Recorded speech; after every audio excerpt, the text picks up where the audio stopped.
नमस्कार साथियों। आज हम लोग 10वें प्रैक्टिस सेट के साथ मैं आपके सामने हूं और हम लोग करेंगे आज 10वां प्रैक्टिस सेट। देखते हैं क्वेश्चन कौन कौन से हैं उसमें। तो आइए स्टार्ट करते हैं 10वां प्रैक्टिस सेट। ठीक है, देखिए 10वां प्रैक्टिस सेट का पहला क्वेश्चन है किस स्वर के उच्चारण में दीर्घ स्वर। ठीक है, इसमें हमको दीर्घ स्वर से संबंधित प्रश्न है, तो इसको हम लोग देखेंगे। दीर्घ स्वर से अधिक समय लगता है। समय का मतलब आपको मात्रा से तात्पर्य है, और जिस वर्णों का उच्चारण करते समय जितनी मात्रा उसमें खर्च होती है, जितना समय उसमें लगता है, उसी को क्या कहते हैं? वर्ण। उस स्वर वर्ण की मात्रा कहा जाता है। ठीक है, तो इस चीज को हम लोग जानते हैं अच्छी तरीके से। तो देखिए आपके सामने अनुस्वार है, अनुनासिक है, ह्रस्व है और प्लुत स्वर। ठीक है, जानते हैं आप लोग अनुस्वार, अनुनासिक, ह्रस्व। ह्रस्व क्या मतलब? जिसमें की मात्रा जो हम लोग बोलते हैं तो उसमें बोलने पर जो हमारी प्राणवायु है कितनी मात्रा में खर्च होती है, तो उसी को हम लोग कहते हैं। कम खर्च होगी तो ह्रस्व मात्रा हो जाएगी, और ज्यादा हम लोगों को समय लगाना पड़ेगा उसे उच्चारित करने में, तो वो क्या हो जाएगी?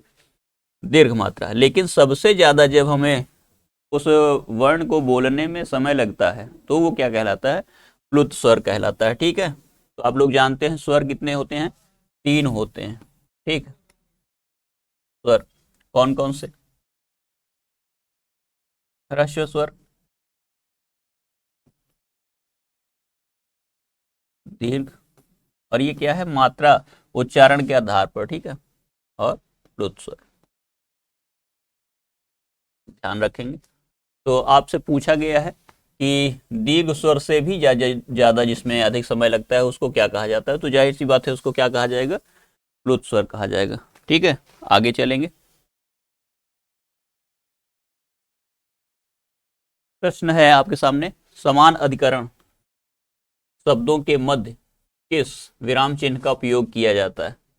लाघव चिन्ह का इस्तेमाल किया जाएगा, अल्प विराम चिन्ह का इस्तेमाल किया जाएगा, अर्ध विराम चिन्ह का? विवरण।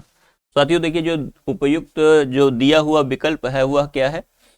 अल्प विराम। अल्प विराम का चिन्ह ये होता है, लाघव का ये होता है, और अर्ध विराम का चिन्ह ये होता है। विवरण चिन्ह क्या होता है?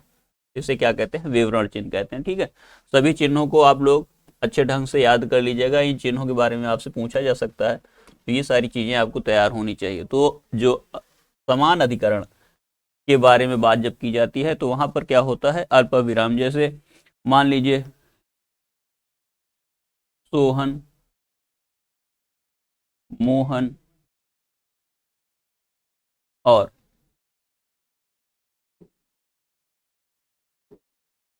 राधा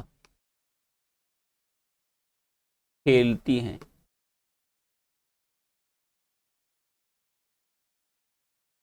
ठीक है, तो इस वाक्य में आप देखेंगे तो ये जो चिन्ह है ये क्या है? समान अधिकरण। दो नाम है, संज्ञाएं हैं दोनों, और दोनों किस प्रकार की संज्ञाएं हैं? व्यक्तिवाचक। ठीक है, समान अधिकरण मतलब जो बराबर की चीज हो, तो वाक्य में भी हो सकता है, और पदबंध में भी लग सकता है, और वाक्यांशों में भी लग सकता है। शब्दों, संज्ञा और इत्यादि के साथ लगाया जा सकता है। तो इसको आप लोग देख लेंगे। आगे है प्रैक्टिस सेट का अगला तीसरा क्वेश्चन, इनमें से कौन सा शब्द व्यक्तिवाचक संज्ञा नहीं है? ठीक है, व्यक्तिवाचक संज्ञा नहीं है, आपको बताना है। तो हिमालय क्या है? पहाड़ का नाम है। गंगा नदी क्या है? व्यक्तिगत रूप से किसी नदी का नाम है। राम क्या है? व्यक्तिवाचक संज्ञा है। जबकि ये जो पहाड़ शब्द है यह क्या है? व्यक्तिवाचक संज्ञा नहीं है। जब क्या है यह क्या है? जातिवाचक संज्ञा है। ठीक है, कौन सा, कौन सी संज्ञा है? जातिवाचक संज्ञा। संज्ञा की दृष्टि से देखेंगे तो ये जातिवाचक संज्ञा है। और संज्ञा के आप लोग जानते हैं 5 भेद होते हैं। ठीक है, कौन कौन से भेद होते हैं? 5 भेद होते हैं। तो उनमें से जातिवाचक, व्यक्तिवाचक, भाववाचक और समूहवाचक, द्रव्यवाचक, ये 5 प्रकार के होते हैं संज्ञाएं। ठीक है, तो ये जो आपका व्यक्तिवाचक संज्ञा नहीं है, प्रश्न में पूछा गया आंसर, तो कौन सा नहीं है? पहाड़ नहीं है। ठीक है, इसको आप लोग देख लेंगे। आगे प्रश्न करते हैं, उसका भाई खेलता है। उसका भाई खेलता है वाक्य में सर्वनाम है। देखिए, संबंध बोधक सर्वनाम है, पुरुषवाचक सर्वनाम है, निजवाचक सर्वनाम है, निश्चयवाचक सर्वनाम। तो आप लोग जानते हैं सर्वनाम जो है 5 प्रकार का होता है। संबंधवाचक कौन सा सर्वनाम होता है? जो, सो या ज्यों त्यों। पुरुषवाचक सर्वनाम क्या कौन सा होता है? मैं, तू, वह। ठीक है, ये है। निजवाचक आप। ठीक है, उसके अलावा निश्चयवाचक यह, वह, ये निश्चयवाचक। ठीक, तो इसमें से कौन सा उसका भाई, कौन सा संबंध, इसमें कौन सा सर्वनाम है? उसका भाई। तो देखेंगे आप, संबंधवाचक नहीं हो सकता। जो जैसा करता हो वैसा काटता है, जो जैसा करेगा सो वैसा भोगेगा, ऐसा होता। लेकिन देखिए आप लोग, तो आपको जो विकल्प मिलेगा वह है विकल्प बी। यह विकल्प क्या है? आपका पुरुषवाचक जो सर्वनाम है, वह पुरुषवाचक सर्वनाम वह उसका भाई खेलता है, इस जगह पर आपको देखने को मिलेगा। तो विकल्प जो बी है आपका वह सही होगा। ठीक है, तो इसको आप लोग कर लीजिए। ठीक, इसके अतिरिक्त आगे चलेंगे। कुसुम शब्द है और इसको विशेषण देखना है, इसका क्या है विशेषण। ठीक है, तो देखिए कुसुमता जो है शब्द में विशेषता सूचक शब्द जो है वो लगा हुआ है, लेकिन यह कुसुमता उचित नहीं है यहाँ पर। जबकि कुसुमित है, कुसुमती है, कुसुमलता है, सभी में देखिए कुछ ना कुछ लगा हुआ है। लेकिन कुसुम धन इत, यह जहां पर लिखा हुआ है वह आपका विकल्प होगा। तो आप देखिए कुसुमित। ठीक है,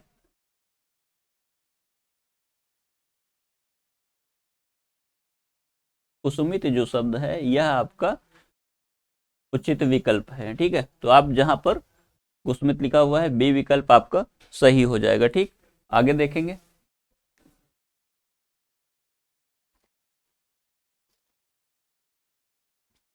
क्वेश्चन नंबर 6 देखेंगे। तुम्हारा आना खुशी की बात है। ठीक है, वाक्य है तुम्हारा आना खुशी की बात है। वाक्य में आना क्या है? क्रिया है, संज्ञा है, विशेषण है, इनमें से कोई नहीं है। क्या है? संज्ञा है। तुम्हारा आना खुशी की बात है, आना क्या है? क्रिया है। क्रिया, आना जाना खाना पीना क्या है? यह क्रिया का शब्द है। जबकि क्रिया जो है थोड़ा सा अन्यत्र लिखी हुई है और खुशी की बात से पहले लिखी हुई है। तो मतलब यह है कि अपने स्थान से थोड़ा सा पीछे है। इस जगह देखेंगे तो जो शब्द है आपका आना वह क्या है? क्रिया है। ठीक है, तो इसको आप लोग देख लेंगे। 6 क्वेश्चन। सरकार ने अंशतः प्रतिपूर्ति की है। यहां पर वाक्य एक दिया हुआ है, सरकार ने अंशतः प्रतिपूर्ति की है। देखिए ये सभी प्रश्न जो है ये संज्ञा सर्वनाम और विशेषण से संबंधित है, तो इनको थोड़ा सा ध्यान से देखते रहिएगा, चीजों को स्पष्ट रूप से समझ लीजिए। सरकार ने अंशतः की है, इस वाक्य में किस प्रकार के क्रिया विशेषण का, ठीक है, क्रिया विशेषण का प्रयोग हुआ है। तो आप जानते हैं क्रिया विशेषण के कितने भेद होते हैं? 4 भेद होते हैं। कौन कौन से होते हैं? रीतिवाचक होता है, कालवाचक होता है, परिमाणवाचक होता है, स्थानवाचक होता है, सभी होते हैं। ठीक है, तो क्रिया विशेषण कितने भेद हैं? और आप लोग जानते हैं क्रिया विशेषण क्या है? अव्यय का भेद है। अव्यय कितने प्रकार के होते हैं? 4 प्रकार के। कौन कौन से होते हैं? समुच्चय बोधक अव्यय, क्रिया विशेषण के क्रिया विशेषण समुच्चय बोधक अव्यय, और आप जानते हैं इसके अलावा संबंध बोधक अव्यय और विस्मयादि बोधक अव्यय। ठीक है, तो ये सभी क्या हैं? अव्यय के 4 भेद हैं। और अव्यय में से क्रिया विशेषण के 4 भेद कौन से हैं? तो रीतिवाचक क्रिया विशेषण, कालवाचक क्रिया विशेषण, परिमाणवाचक क्रिया विशेषण और स्थानवाचक। तो ये सभी है। लेकिन अंशतः, सरकार ने अंशतः प्रतिपूर्ति की है, इस वाक्य में किस प्रकार के क्रिया विशेषण का प्रयोग हुआ है? तो अंशतः क्या है? अंशतः एक प्रकार का परिमाण सूचक शब्द है जिसका कि यहाँ पर प्रयोग हुआ है। ठीक है, तो इस चीज को आप लोग ध्यान देंगे और नोट भी कर लीजिएगा कि कहाँ पे चीजें किस प्रकार से बताई जा रही हैं। ठीक है, इन सब चीजों को देखेंगे तो आपको स्वाभाविक रूप से समझ में आ जाएगा। ठीक है, तो ये जो विकल्प आपका सी है वह परिमाण, परिमाण का मतलब क्या होता है, माप और तौल। तो माप और तौल का यहाँ पर प्रयोग किया गया है। तो देखेंगे पूर्णतया हो गया, अंशतया हो गया, ये सभी शब्द कहाँ पर प्रयोग होते हैं, परिमाणवाचक। जबकि रीतिवाचक विशेषण कहाँ पर होता है, जैसे रीतिवाचक शब्द है विशेषण का प्रयोग करेंगे तो राम धीरे धीरे चलता है। ठीक है, ये जो वाक्य है इसमें देखिए जो धीरे धीरे आया है, यह धीरे धीरे किस प्रकार का क्रिया विशेषण है, यह चलता क्रिया की विशेषता तो बता रहा है, लेकिन इसकी जो ये जो शब्द है वह किस प्रकार का है, रीतिवाचक विशेषण है। ठीक है, रीतिवाचक क्रिया विशेषण है। कालवाचक क्या होता है, राम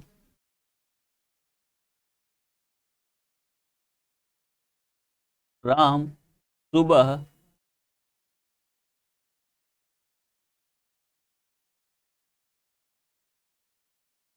राम सुबह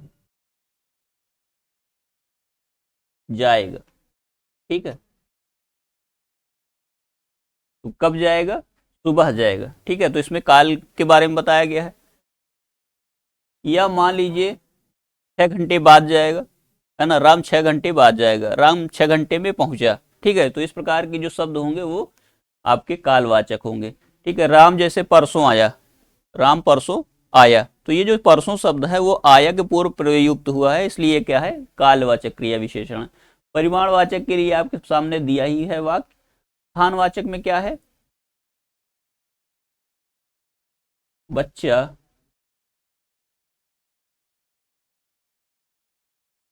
घर पर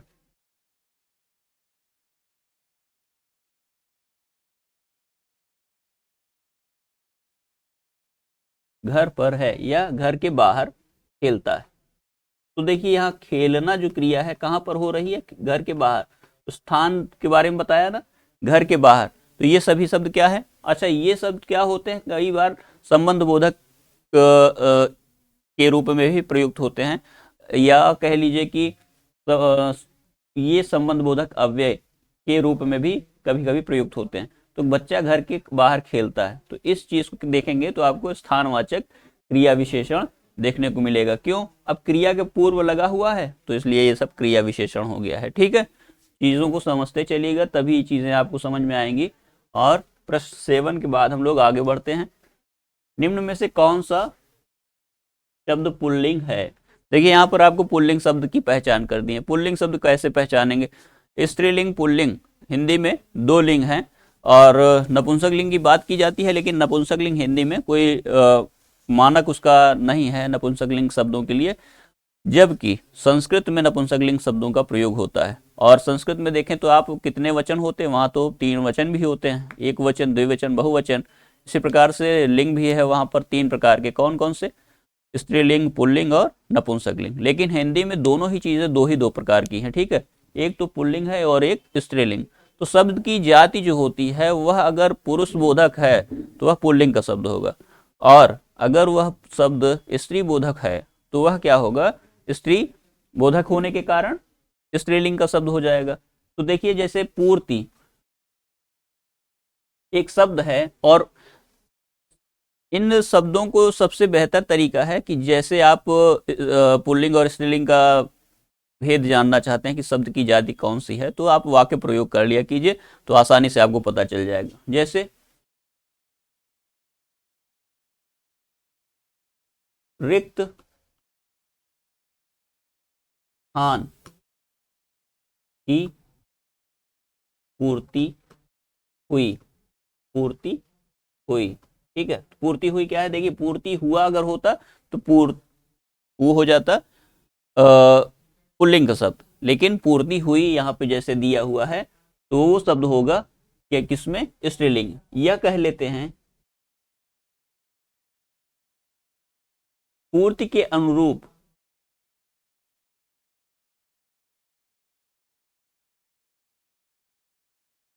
पूर्ति की जाने वाली, ठीक है, की जाने वाली चीजें हमारे पास होनी चाहिए। तो इस प्रकार से जब आप कर्ता के स्थान पर भी लगा करके देखेंगे तो आपको उसका जो शब्द की जाति है उसका पता चल जाएगा। ठीक है, अभिव्यक्ति होती है, पूर्ति होती है किसी चीज की। मान लीजिए आप अभिनय करते हैं तो अभिनय की क्या है, अभिव्यक्ति है। आपके अंदर क्या है, कोई भाव है तो उसको जब आप किसी को व्यक्त करते हैं तो उसकी क्या होती है, अभिव्यक्ति हुई। ठीक है, ऐसे बोला जाता है, अभिव्यक्ति हुई, पूर्ति की गई। ठीक है, तो ये विवाह छवि कितनी खराब है ना। बालक की छवि खराब है। तो अब देखिए छवि क्या है, स्त्रीलिंग का, छवि विपरीत है, छवि बिगड़ी हुई है, छवि अच्छी है। तो इस प्रकार से जब आप प्रयोग करेंगे वाक्यों में तो आपको सहज रूप से ही पता चल जाएगा। लेकिन जब आप देखिए विवाह शब्द की बात करते हैं, विवाह हो गया, ठीक है, विवाह हो गया। अब देखिए यहां पर जब आप वाक्य प्रयोग करते हैं विवाह हो गया, तो अगर विवाह हो गई होता तब क्या होता है, यह भी शब्द क्या है, स्त्रीलिंग का होता है। लेकिन ये शब्द की जाति क्या है, इस शब्द की जाति क्या है, पुल्लिंग है। और इसमें पूछा भी क्या गया है, निम्न में से कौन सा शब्द पुल्लिंग है। तो जो विवाह शब्द है वह क्या है, पुल्लिंग है।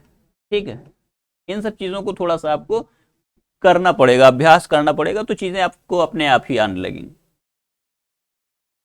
निम्नलिखित में से एक वचन शब्द कौन सा है। देखिए शब्द दिए गए हैं आपके सामने, और कौन सा शब्द एक वचन में है उसको आपको बताना है। दर्शन,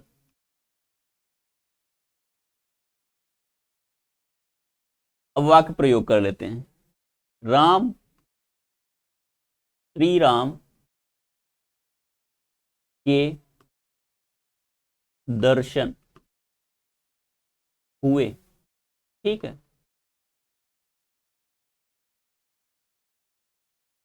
अब एक वाक्य और है, सभी का हम लोग प्रयोग करेंगे। तो आप लोग जानते हैं इस साधारण रूप में घर होता है और ओ की मात्रा के साथ अनुस्वार का प्रयोग होता है, हुआ है, तो जाहिर सी बात है यह बहुवचन का है। तो इस आज घरों में पानी नहीं आया।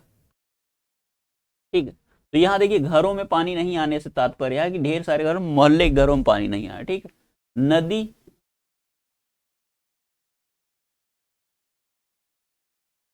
नदी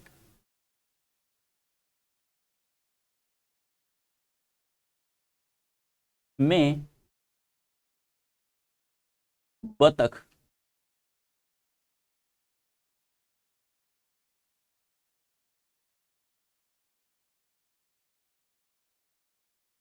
चलिए ये नदी में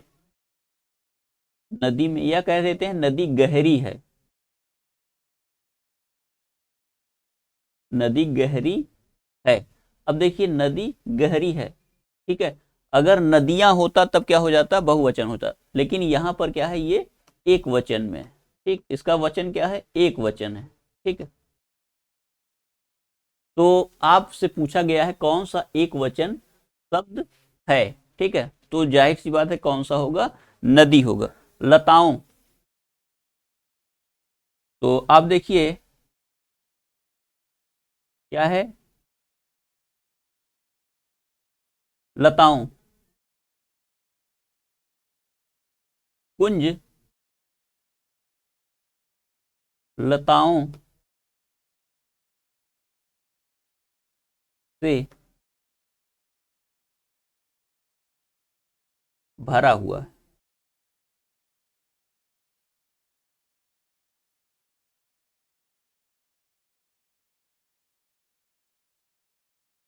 ठीक है, कुंज लताओं से भरा हुआ है, मतलब ढेर सारी लताएं वहां पे हैं। तो चीजों को जब आप लोग इसको सफलतापूर्वक वाक्य प्रयोग करते चले जाएंगे तो चीजें आपको गहराई से समझ में आने लगेंगी। आगे चलेंगे 10वें प्रश्न की ओर। दिए गए वाक्य का काल ज्ञात कीजिए। क्या करना है, काल ज्ञात करना है। तो देखिए वाक्य है आपके सामने, वाक्य पढ़ लीजिए। आधुनिक युग की मीरा, देखिए ये पूरा का पूरा ये जो दिया है, आधुनिक युग की मीरा एक उपपद बंध है और यह पदबंध किसके लिए प्रयुक्त हुआ है? महादेवी वर्मा जो करता है वाक्य की ने मेरा परिवार नामक संस्मरण लिखा। ठीक है, यह किस प्रकार का वाक्य है? सामान्य भूतकाल का है, आसन्न भूतकाल का है, पूर्ण भूतकाल का है, अपूर्ण भूतकाल का है। साथियों, आप लोग जानते हैं भूतकाल की 6 प्रकार होते हैं, भूतकाल के 6 भेद होते हैं। सामान्य भूतकाल, पूर्ण भूतकाल, अपूर्ण भूतकाल, आसन्न भूतकाल और एक है संदिग्ध भूतकाल। साथ ही एक अंत में जो दिया जाता है वह कौन सा है? हेतु हेतुमत भूतकाल। ठीक है, ये 6 चीज तो आप जानते हैं। सामान्य भूतकाल में क्या होता है? राम गए, राम वन गए। ठीक है, राम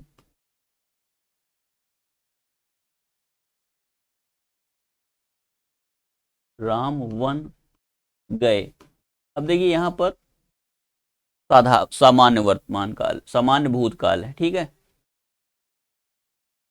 लेकिन अब यहां पर देखा जाए तो राहुल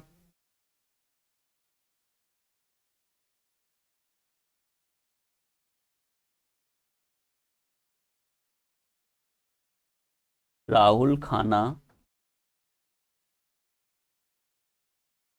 खा लिया है। ठीक, तो जब लिया और के साथ में मतलब भूतकाल क्रिया के साथ में है का प्रयोग होगा तो जाहिर सी बात है क्या होगा, किस प्रकार का वाक्य होगा वह आप देखेंगे सामान्यतः तो वो आसन्न भूतकाल का वाक्य है। पूर्ण भूतकाल का क्या होता है, कैसे वाक्य होता है? जैसे मामा जी दिल्ली गए थे। ये क्या है? आप जब भी मामा जी दिल्ली गए थे, था थे थी का इस्तेमाल करेंगे तो ये किस काल में होगा? पूर्ण भूतकाल। और इसके अलावा देखिए मामी जी खाना बना रही थी। अब इस वाक्य में देखिए बना रही थी जो शब्द आया है, यह खाना बनाने की काल जो क्रिया है यह लगातार अनवरत चल रही है, इस वजह से खाना बना रही हैं। तो यह क्या है? अपूर्ण भूतकाल है, मतलब काम जो है वह निरंतर अबाध गति से चल रहा है। ठीक है, तो इस चीज को आप लोग कर लेंगे और इसको समझ भी लीजिएगा। ठीक है, इसके 2 अन्य भेद भी हैं, उनको भी आप लोगों को याद भी रखना है। चीजों को याद रखिएगा जैसे परीक्षा में आपको किसी प्रकार की कठिनाई ना हो। ठीक है, आगे चलेंगे। आपके सामने है साथियों 11वां प्रश्न। 11वें प्रश्न में क्या करेंगे? निम्नलिखित में से किस वाक्य में भाववाच्य है? ठीक है, वाच्य को बताना है, वाच्य से संबंधित प्रश्न है, वाच्य में भाववाच्य को बताना है। ठीक है, तो देख लेते हैं। लोग खुलकर हंस रहे थे। ठीक है, रामचरितमानस ग्रंथ तुलसी द्वारा लिखा गया है। ठीक है, वृद्ध आराम से बैठ नहीं सकता, वृद्ध आराम से बैठ नहीं सकता, सर्दियों में रोज नहाया नहीं जाता। ठीक है, आप देखिए 4 वाक्य हैं और चारों ही वाक्यों में आप जब पढ़ करके सबको देखेंगे, एनालाइज करेंगे तो जो नहाया शब्द है, नहाना क्रिया का किस प्रकार का रूप है? वो भाववाचक रूप है। ठीक है, साथ ही देखा जाए तो आपको वाक्य में नहीं भी मिला है और जो ये क्रिया है या क्रिया किस प्रकार की है? अन्य पुरुष बोधक है।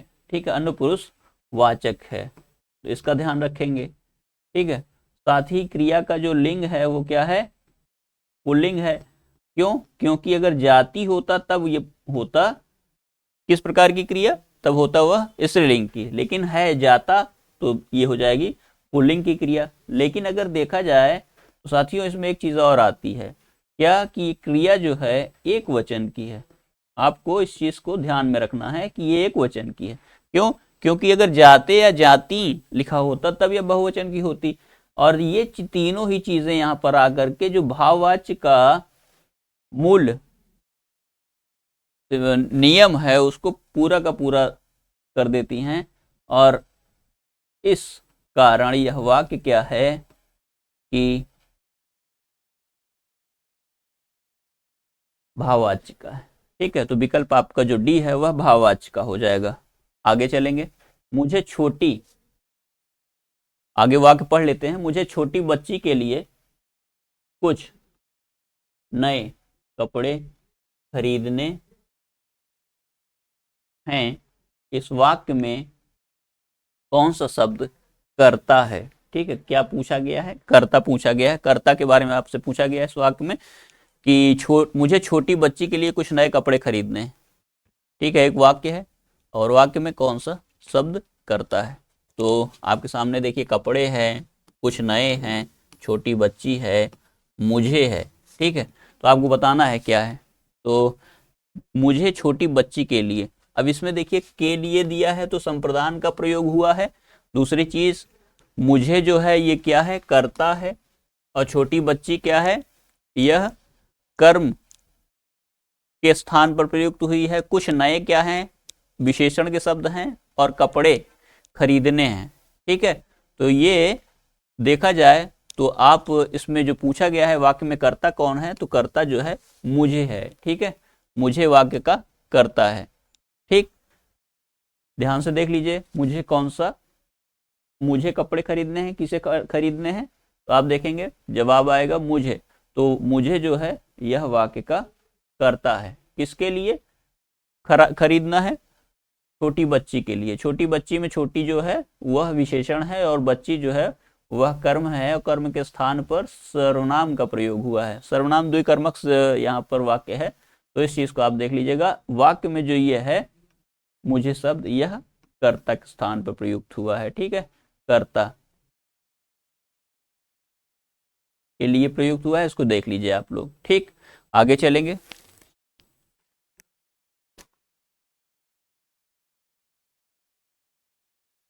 आगे चलेंगे।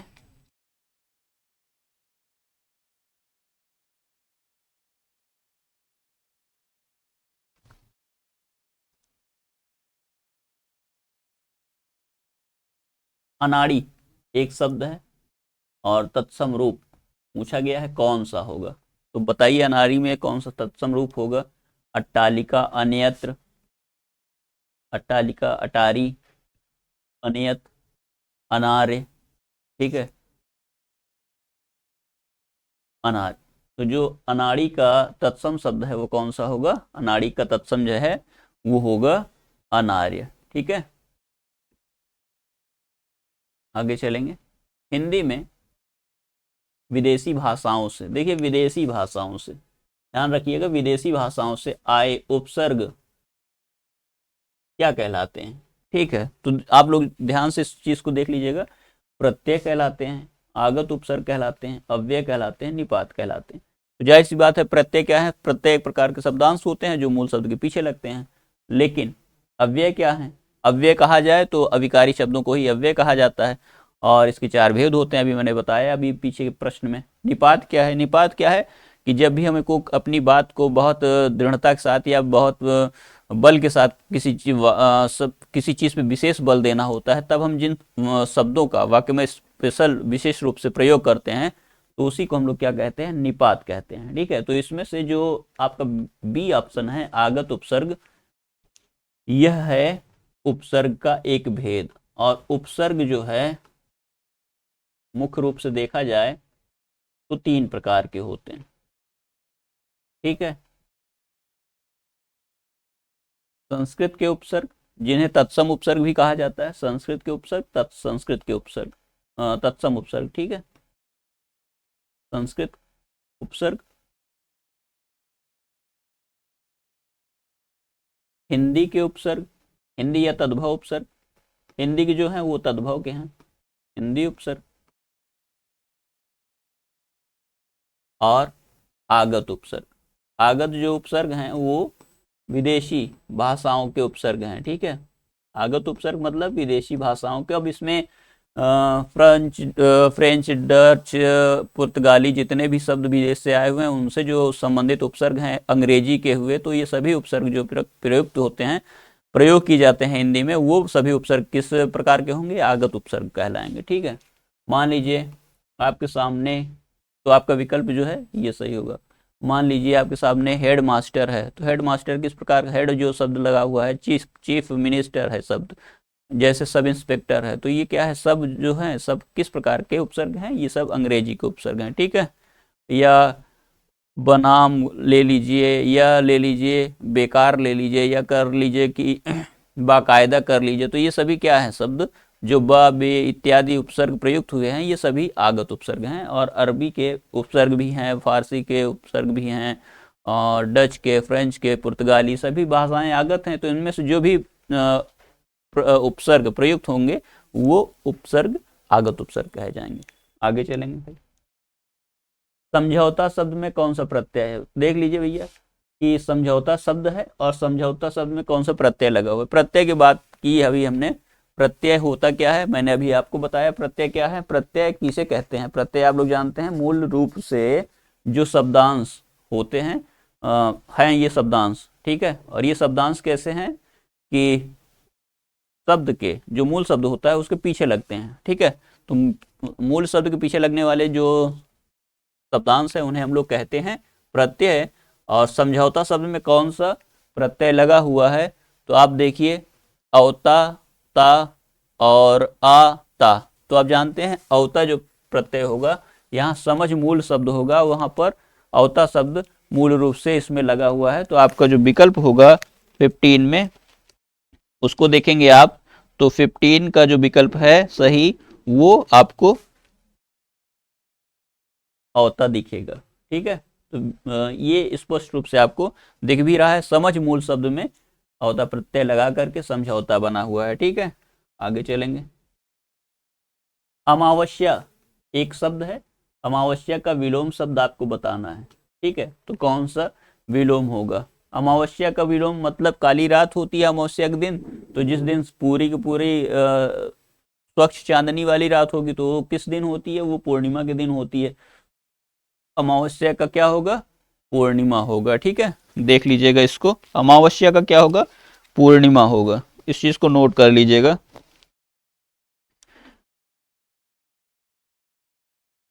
अमावस्या का पूर्णिमा होगा। ठीक है, तो इसको आप लोग ध्यान से कर लीजिएगा।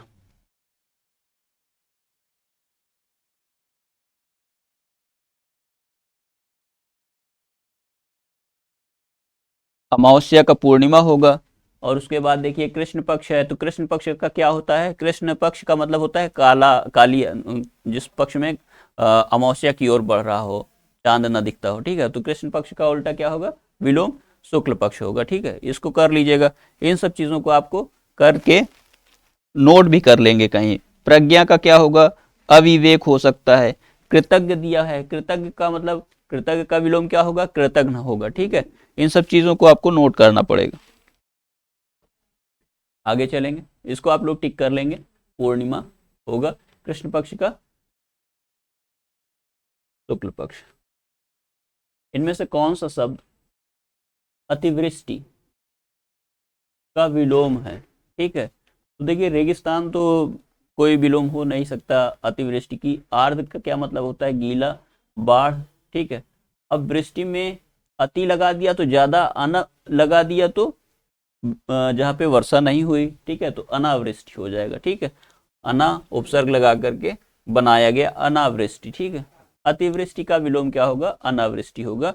इसको टिक कर लेंगे। 17 में डी, अनि शब्द का सही पर्यायवाची है। ठीक है, अनि शब्द है और इसका पर्यायवाची आपको बताना है क्या होगा? सेना होगा, सेतु होगा, सफरी होगा, स्वादिष्ट होगा।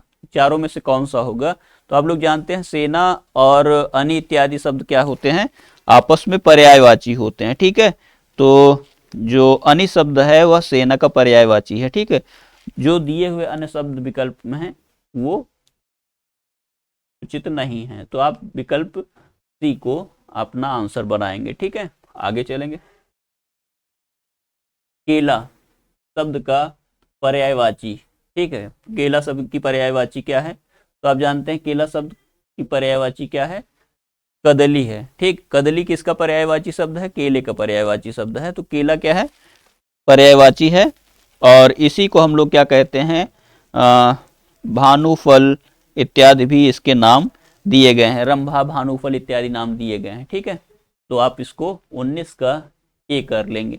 जबकि भानु जो दिया हुआ शब्द है यह सूर्य की पर्यायवाची है और सूर्य की पर्यायवाची आप लोग जानते हैं ढेर सारी है, दिनकर, दिवाकर, भास्कर, है ना, तो ये सब आप लोग जानते हैं, सूर्य, सूरज। देखिए आपके सामने एक अरुण शब्द आया है, अरुण शब्द का अनेकार्थी शब्द बताना है। ठीक है, कौन सा शब्द बताना है, अनेकार्थी शब्द बताना है, और जिसमें कि सूर्य और गुलाबी, प्रातःकालीन सूर्य और सिंदूर, सिंदूर और आग, सूर्य और नवीन, ये सभी विकल्प दिए हैं। तो आप लोग जानते हैं सूर्य, अरुण प्रातः काल में जो निकलने वाला सूर्य होता है उसके प्रकाश लाल होने के कारण प्रातःकालीन सूर्य, और सिंदूर ये दोनों अर्थ देता है, इसलिए विकल्प बी में, विकल्प 20 नंबर क्वेश्चन में विकल्प आपका जो सही होगा वह कौन सा विकल्प है, बी विकल्प है। अभिज्ञ और अनभिज्ञ शब्दों का सही अर्थ बताइए। अभिज्ञ का क्या अर्थ होता है और अनभिज्ञ का क्या अर्थ होता है। तो अभिज्ञ क्या मतलब होता है, अज्ञान होगा, और अनभिज्ञ क्या, ज्ञानी। अभिज्ञानी और पढ़ना, अभिज्ञ जानकार और न जानकार, अगम्य और गम। तो साथियों देखिए ये कहीं पे पहुंचने से संबंधित है, गम अगम्य, ज्ञान अज्ञान होता तो ठीक है, ज्ञानी पढ़ना ये समानार्थी शब्द है। जबकि अनभिज्ञ जो शब्द का सही अर्थ वाला विकल्प है वह विकल्प सी है, जो कि आपका जानकार होगा और ना जानकार होगा। ठीक है, विकल्प सी आपका सही है, विकल्प 21 क्वेश्चन नंबर में। जिसे इंद्रियों से अनुभव न किया जा सके, इस वाक्यांश के लिए आपको अनेक पदों में से कौन, इस अनेक पदों के लिए एक पद, एक शब्द कौन सा है। अतीन्द्रिय है, इंद्रिय है, इंद्रिय शेष है, इंद्रजीत, कौन सा होगा। ठीक, तो देखेंगे आप, अतीन्द्रिय मतलब जिसको इंद्रियों से पहचाना ना जा सके, अनुभव न किया जा सके, उसे क्या कहेंगे, अतीन्द्रिय कहेंगे। ठीक है, इंद्रिय जो अत्यंत इंद्रियों में लिप्त हो, इंद्रिय कहे जाएगा। इंद्रिय शेष और इंद्रिय जीत, यह शब्द है जिसने इंद्रियों को जीत लिया है, वह इंद्रिय जीत कहलाता है। ठीक है, तो आपका विकल्प कौन सा सही होगा, विकल्प आपका 22 में ए सही होगा, जिसे अतीन्द्रिय कहा जाए। ठीक है, आगे चलेंगे। ईश्वर में विश्वास रखने वाला क्या कहलाता है। इस समूह के लिए एक शब्द बताना है। आस्तिक कहलाता है, आस्तिक, भक्त, नास्तिक, श्रद्धावान, क्या कहलाता है। भगवान का भक्त कहलाता है, नास्तिक कहलाता है, आस्तिक कहलाता है, कौन सा। तो आप जानते हैं जो ईश्वर में विश्वास रखने वाला व्यक्ति है उसे क्या कहेंगे, आस्तिक कहते हैं। जबकि जो ईश्वर में विश्वास नहीं रखता उसे क्या कहा जाता है, उसे नास्तिक कहा जाता है। ठीक है, तो आपका जो विकल्प होगा इसमें ए विकल्प सही होगा। ठीक है, ए इसका ए। महाशय शब्द में कौन सी स्वर संधि है। ठीक है, आपसे स्वर संधि में भी पूछा गया है। स्वर संधि के 5 भेद होते हैं, आप लोग जानते हैं, वृद्धि संधि, गुण संधि, यण संधि और अयादि संधि और वृद्धि संधि। तो ये 5 प्रकार की संधियां होती हैं। अब महाधन आशय एक शब्द है, इसका विग्रह होगा महाधन, संधि विच्छेद होगा आशय, और यह समय महाशय शब्द बनता है। ठीक, आप जानते हैं कि जब स्वर संधि होती है तो वहां पर जब कुछ वर्ण, चाहे कुछ स्वर वर्ण, जैसे कि अ हो गया, दीर्घ अ हो गया, ह्रस्व ई, दीर्घ ई, उ, ओ, उ, ह्रस्व दीर्घ उ, री हो गया, तो ये जब आपस में जुड़ते हैं, ह्रस्व हो अथवा दीर्घ हो, जब आपस में जुड़ते हैं तो क्या हो जाता है, मात्राएं दीर्घ हो जाती हैं। आप लोग ये नियम जानते हैं। तो यह नियम किस स्वर संधि में है, दीर्घ स्वर संधि में। दीर्घ स्वर संधि में क्या होता है कि दो, चाहे तो ह्रस्व स्वर आया हो या दीर्घ स्वर आया हो, दोनों जब आपस में मिलेंगे तो वहां पर दोनों में जब संधि होगी तो विकार क्या होगा, वह दीर्घ वहां पर वर्ण हो जाएगा, दीर्घ स्वर मात्रा का वर्ण हो जाएगा। ठीक है, तो चाहे वह किसी भी प्रकार, जैसे आप चाहे वो दीर्घ ई हो, चाहे दीर्घ ऊ हो, चाहे दीर्घ आ हो, यही परिवर्तन होता है। तो वह परिवर्तन कहाँ पे होता है, आप देखेंगे दीर्घ संधि में होता है। ठीक है, तो ये विकल्प जो आपका है यह दीर्घ स्वर संधि है। ठीक है, देखिए यहाँ पर आप देखिए तो ये दीर्घ स्वर आया और यह भी दीर्घ स्वर है, तो ये दोनों मिलकर के क्या हो गए, दीर्घ ही रह जाएंगे। ठीक है, दीर्घ हो गया और महाधनाशय में जोड़ करके संधि महाशय हो गई। यण स्वर संधि है। यण में क्या होता है, ई उ इत्यादि का परिवर्तन होता है, तो ई का या हो जाता है, उ का वा हो जाता है, री का रा हो जाता है ना। तो ये संधि क्या कहलाती है, यण संधि कहलाती है। ई को यणच कहा जाता है, संस्कृत में सूत्र है इसके लिए। और उसके बाद है आदि गुण है, एक संधि है, गुण संधि को कहा जाता है, उसमें ए ओ हो जाता है। ठीक है, वृद्धि संधि है, अयादि संधि। वृद्धि संधि में क्या होता है, ऐ औ हो जाता है। अयादि में आय और आओ, अय और आय हो जाता है। ठीक है, इसको इन सब चीज़ों को थोड़ा सा नियम से भी आप लोगों को क्या करना है कि उदाहरण ढेर सारे सॉल्व करते रहिए। पेपर सेट मैं करवा ही रहा हूँ, इसका लाभ नियत रूप से आपको मिलेगा। ठीक है, आगे चलेंगे। यथास्थान शब्द में कौन सा समास है। देखिए समास पूछा गया है, कौन सा समास है, तो साथियों जानते हैं आप, यथा एक शब्द है और यह क्या है, अव्यय का शब्द है। ठीक है, यथा शब्द क्या है, अव्यय है। संस्कृत में अव्यय शब्दों की ढेर सारी सूची है, उन्हीं में से यथा एक प्रकार का अव्यय है। तो आप जानते हैं जिस पद में प्रथम पद अव्यय हो और उसकी प्रधानता हो, उसी की प्रधानता हो, तो प्रथम पद प्रधान जो समास होगा उसे क्या कहेंगे, अव्ययी भाव समास कहा जाता है। तो जाहिर सी बात है यहाँ पर यथास्थान में अव्ययी भाव समास है। ठीक है, जबकि बहुव्रीहि, द्विगु और कर्मधारय असंगत विकल्प हैं। बहुव्रीहि समास क्या है, बहुव्रीहि समास में दोनों पद की प्रधानता नहीं होती, बल्कि किसी तीसरे पक्ष की प्रधानता होती है। वो एज ए विशेषण कह लीजिए, या वह रूढ़ शब्द में रूढ़ प्रचलित शब्द होता है, और वह शब्द क्या होता है, सदैव योग रूढ़ शब्द होता है। ठीक है, तो योग रूढ़ होने के कारण क्या है, उसका निश्चित अर्थ में प्रयोग भी होता है और परिपाटी में वह उसी अर्थ में प्रयोग होता चला आ रहा है। द्विगु समास क्या है, द्विगु समास में पहला तो शब्द क्या होता है, संख्यावाची होता है। ठीक है, तो जैसे त्रिनेत्र हो गया, या त्रिनेत्र में तो दोनों चीज़ें मान ली, बहुव्रीहि भी हो सकता है, क्योंकि वह तो शिव जी के लिए भी प्रयुक्त होता है। लेकिन चौराहा है, तिराहा है, इत्यादि है, दोहरा है, तो ये सब शब्द जो होंगे या द्विगु समास के होंगे। ठीक है, कर्मधारय में एक विशेषण उपमेय उपमान का संबंध होता है, विशेषण विशेष का संबंध होता है। तो ये महान कवि हो गया या महान व्यक्ति, महापुरुष हो गया, इस प्रकार के जो शब्द होंगे वो कौन से शब्द होंगे, वो होंगे कर्मधारय के उदाहरण। ठीक है, आगे चलेंगे। अपना हस्ताक्षर लगा दो, इस वाक्य में रेखांकित, यहाँ पर रेखांकन किया गया है यहाँ पर, तो रेखांकित शब्द किसके स्थान पर, के स्थान पर उपयुक्त शब्द का प्रयोग करके इस वाक्य को शुद्ध करना है। ठीक है, तो क्या करेंगे, लगा दो लिखा है, तो वहां पर लगा के स्थान पर क्या करें, सटा दो। ये गलत हो जाएगा, ठीक नहीं है, अर्थवान नहीं है वाक्य के हिसाब से। जोड़ दो, यह भी सही नहीं है। फिर कर दो, तो देखिए इन सब में सबसे ज्यादा उपयुक्त विकल्प रहेगा आपका, जो सबसे अर्थवान विकल्प है वह क्या है, कर दो। ठीक है, तो अपना हस्ताक्षर कर दो वाक्य में,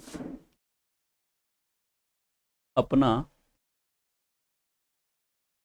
हस्ताक्षर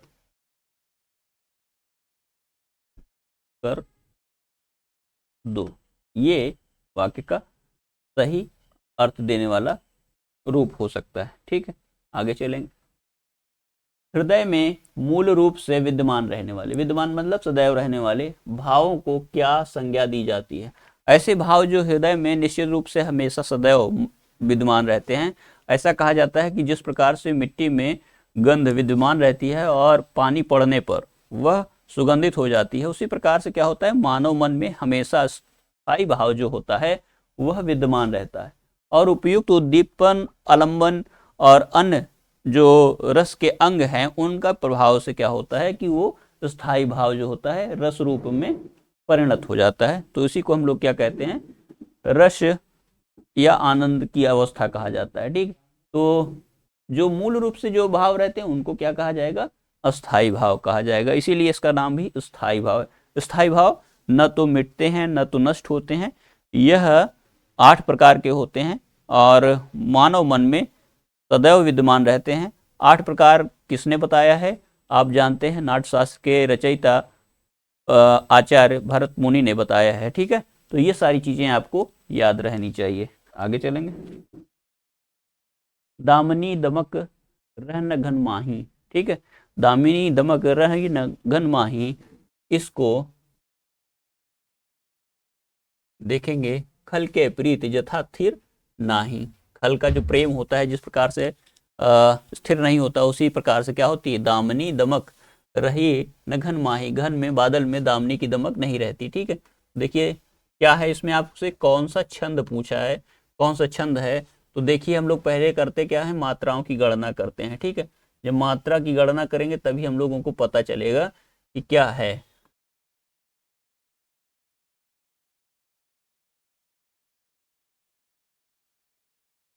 देखिए 2 1 3 2 5 1 6 7 8 9 1 10 11 12 13 2 15 2 16 देख लेते हैं तो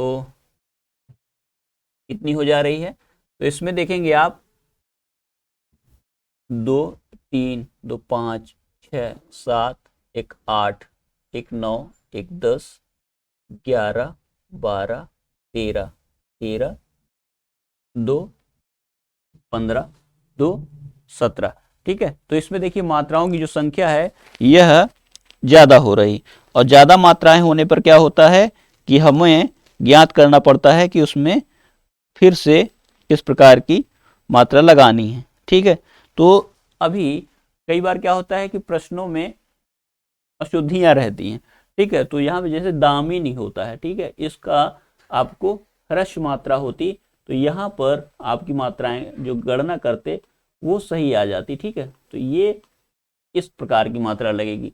तो इस जब ऐसे लगाएंगे आप तो आपकी जो मात्रा है वह गिन करके 16 आ जाएगी। और अंत में देखिए दोनों मात्राएं क्या है, गुरु मात्राएं हैं ही, तो यह मूल रूप से देखा जाए तो किसका उदाहरण है, चौपाई का। ठीक है, और नीचे भी लगा लेते हैं।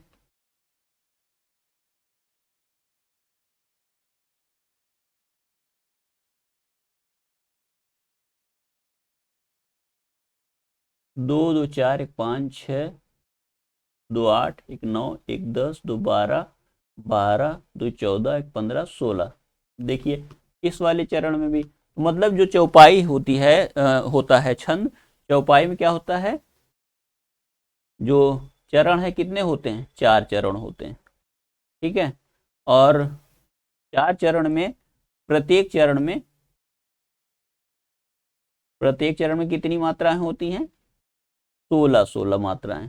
ठीक है, तो प्रत्येक चरण में हर एक चरण में हो जाएगा, तो टोटल कितना हो जाए, 16 से आप मल्टीप्लाई करेंगे 4 को तो 64 मात्राएं टोटल हो जाएंगी। और यह एक किस प्रकार का छंद है, मात्रिक है, और मात्रिक में भी किस प्रकार का, सम मात्रिक छंद है। ठीक है, कई बार क्या होता है ऐसे प्रश्न पूछे जाते हैं, निम्नलिखित में से कौन सा मात्रिक छंद है, कौन सा सम मात्रिक छंद है, कौन सा अर्ध सम मात्रिक छंद है।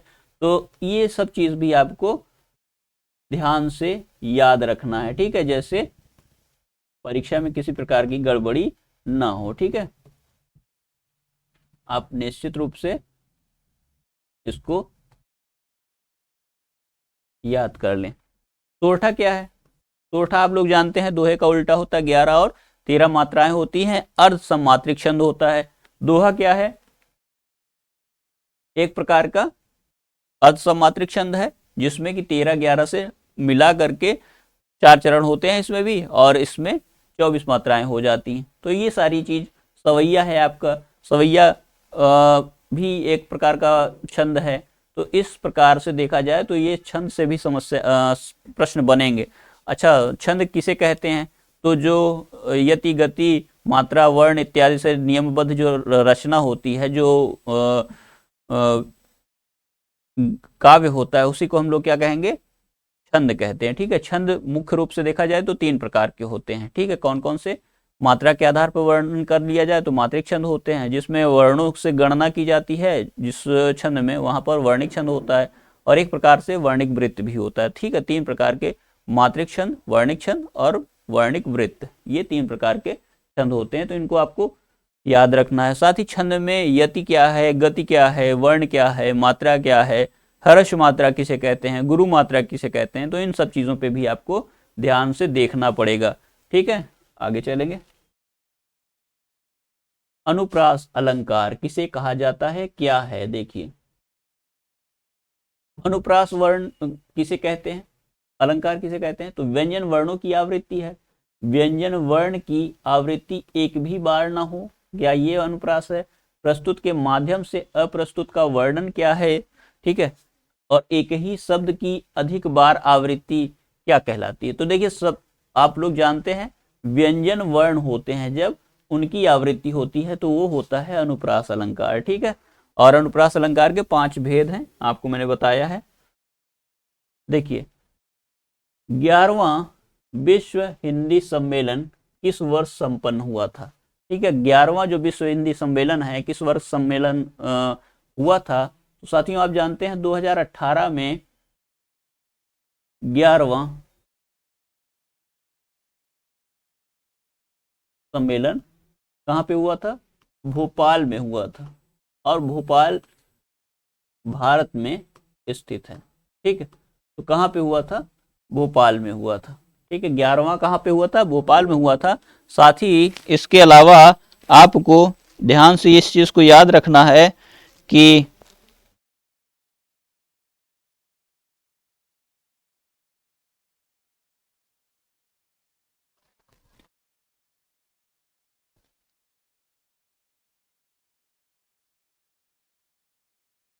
भोपाल में 11वां जो हुआ था, ये माफ कीजिएगा, इसको आप लोग देखेंगे तो पोर्ट लुइस कहाँ पे हुआ था, मॉरिशस में,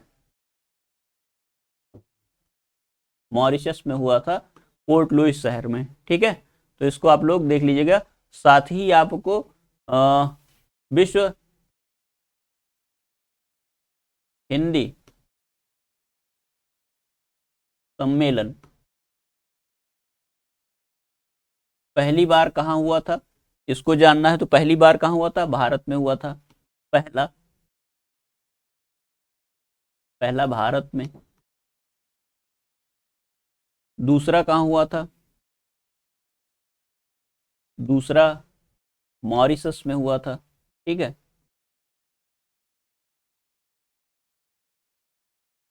तीसरा फिर से भारत में हुआ था,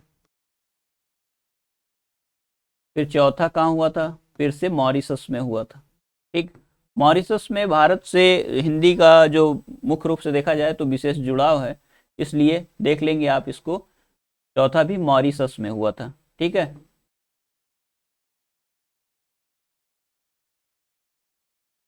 इसको देख लीजिएगा। उसके बाद 5वां कहाँ हुआ था, 5वां आप लोग देख लेंगे, नोट कर लेंगे, पोर्ट ऑफ स्पेन में हुआ था, त्रिनिदाद में।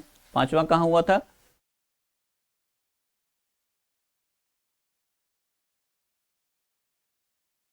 त्रिनिदाद में हुआ था।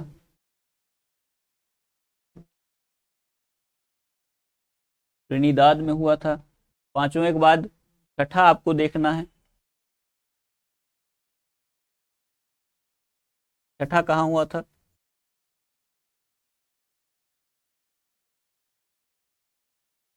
7वां कहाँ हुआ था,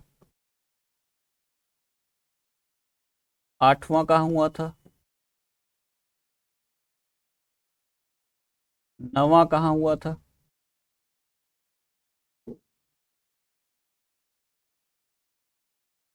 और 10वां कहाँ हुआ था। इन सबको आपको लिखना पड़ेगा और लिख करके याद करना पड़ेगा, क्योंकि ये जो भी हिंदी साहित्य से संबंधित जो प्रश्न हैं, ये आपको अक्सर परीक्षा में पूछे जाएंगे। ठीक है, तो इसके लिए आप क्या करेंगे, इसको आप नोट्स में भी लिख सकते हैं। जैसे 5वां कहाँ पे हुआ था, 5वां त्रिनिदाद में हुआ था। छठा कहाँ पे हुआ था, यूके में हुआ था। ठीक है, ब्रिटेन यूके में हुआ था। और इसके अतिरिक्त 7वां सूरीनाम में हुआ था।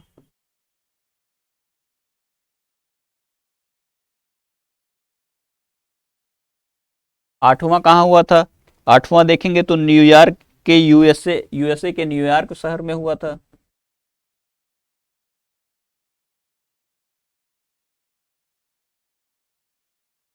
9वां कहाँ था? 9वां देखेंगे तो दक्षिण अफ्रीका में हुआ था, जोहान्सबर्ग में, दक्षिण अफ्रीका में।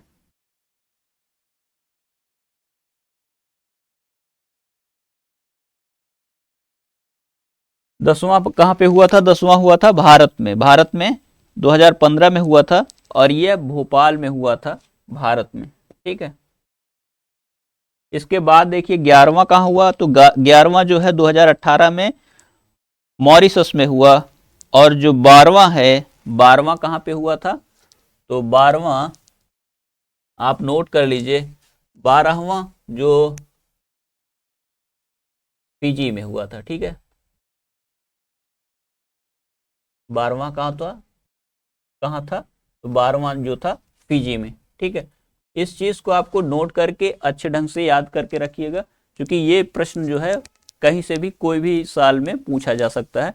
तो मॉरिशस, क्योंकि शुरुआती समय में जब हुआ तो भारत में हुआ, उसके बाद फिर मॉरिशस में, मॉरिशस के बाद फिर भारत में, भारत के साथ ही देखा जाए तो फिर से ये मॉरिशस में हुआ था। तो ये क्रम रहा है इसका, इस चीज को आप लोग नोट कर लेंगे। ठीक है, त्रिनिदाद में हुआ, यूके में, यूके मतलब ब्रिटेन में,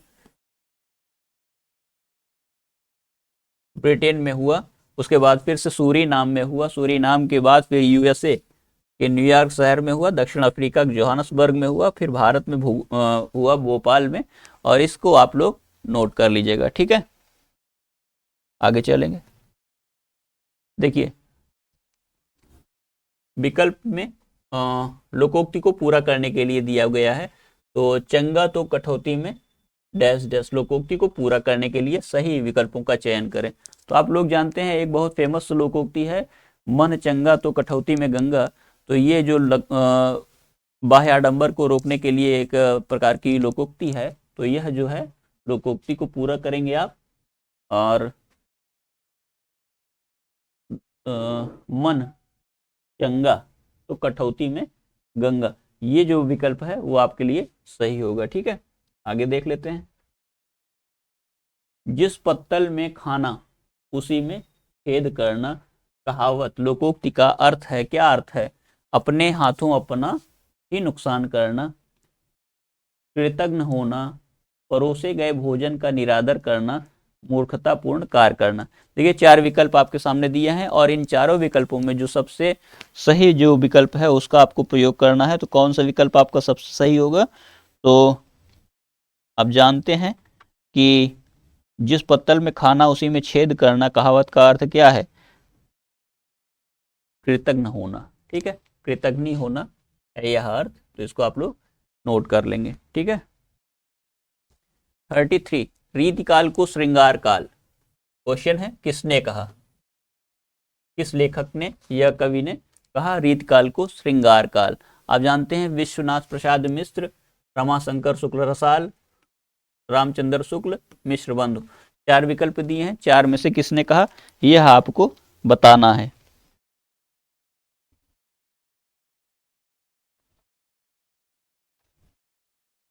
तो आप जानते हैं कि रीतिकाल को श्रृंगार काल विश्वनाथ प्रसाद मिश्र ने कहा है। ठीक है, और इनकी जो रचना है हिंदी साहित्य का अतीत, उस रचना में आपको यह नाम मिल जाएगा। तो विश्वनाथ प्रसाद मिश्र ने कहा है। ठीक है, इस चीज को आप लोग नोट कर लीजिएगा। रामचंद्र शुक्ल ने कहा, क्या कहा है श्रृंगार काल को?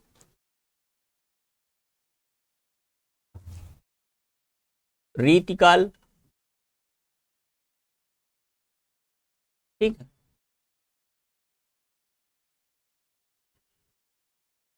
तो इस चीज को आप लोग को देख लेना है। ठीक, आगे चलेंगे।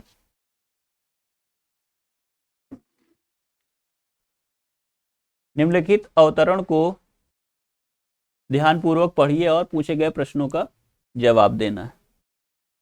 तो विकल्प जो दिए हैं उनको हम लोग पहले पैसेज पढ़ लेते हैं, उसके बाद विकल्प पे ध्यान देंगे। संकटों से वीर घबराते नहीं, आपदाएं देख छिप जाते नहीं, लग गए जिस काम में पूरा किया, काम करके व्यर्थ पछताते नहीं, कठिन पथ को देख मुस्कुराते सदा। ठीक है, कठिन पथ को देख मुस्कुराते सदा, संकटों के बीच वे गाते सदा, है असंभव कुछ नहीं उनके लिए, सरल संभव कर दिखाते वे सदा।